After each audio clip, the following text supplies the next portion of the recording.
Online marketing doesn't fail because it doesn't work, it fails because it's misunderstood. Running ads without strategy is the fastest way to waste money, time, and trust. Hello, I'm Dr. Baxmann, and in today's episode of the Lean Orthodontics podcast, we're talking about online marketing, what it really is, why most practices get it wrong, and how you can approach it in a structured, measurable, and patient-centered way. Online marketing is often reduced to one question. Should I run Google or Facebook ads? That question is already too late in the process. Online marketing starts much earlier, and it begins with visibility, clarity, and relevance. A simple website with a team photo, a phone number, and a list of services is not online marketing. That's a digital business card, and it stopped working years ago. A modern orthodontic website has one core purpose: to inform and guide patients. Not to show how great you are, not to impress colleagues, and not to satisfy your own ego. Patients come with questions, concerns, and uncertainty. Your website must answer those questions clearly and empathetically. The more specific and helpful your content is, the more trust you build, both with new patients and with existing ones who may not even know that you've expanded your services or introduced new treatment options. Once your website exists, it doesn't automatically generate visibility. Google doesn't reward presence, it rewards relevance. That's where real online marketing begins. In practical terms, orthodontic online marketing revolves around two dominant platforms: Google and Facebook. Everything else, Snapchat, TikTok, Pinterest, is largely irrelevant for decision-making patients. These platforms may generate attention, but attention without conversion is meaningless. To understand this, you need to understand how patients behave online.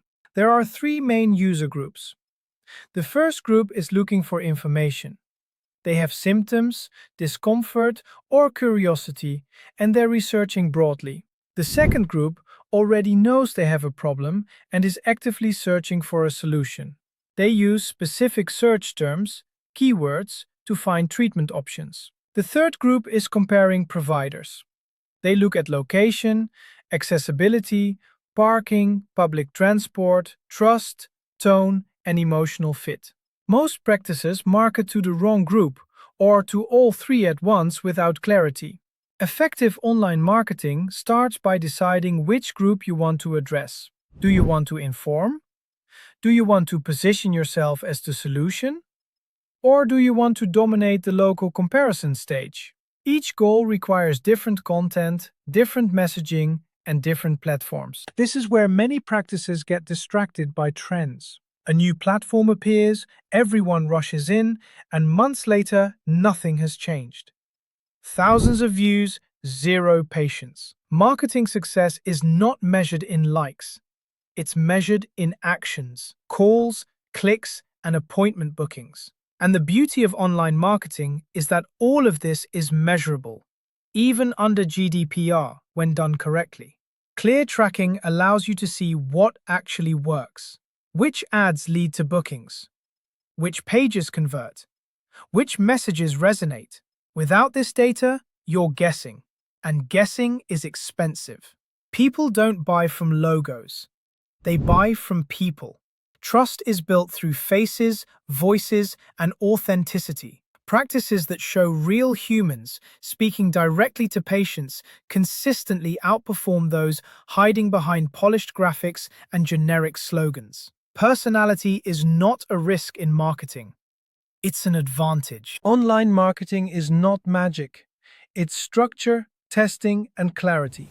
If you define your target group, choose the right platforms, measure consistently, and stay patient-focused, it becomes predictable and controllable. And that's exactly what orthodontic marketing should be. If you found value in today's episode, make sure to subscribe, leave a review, and share it with colleagues who are tired of guessing and ready to market with purpose. I'm Dr. Baxmann, and I look forward to having you back for the next episode.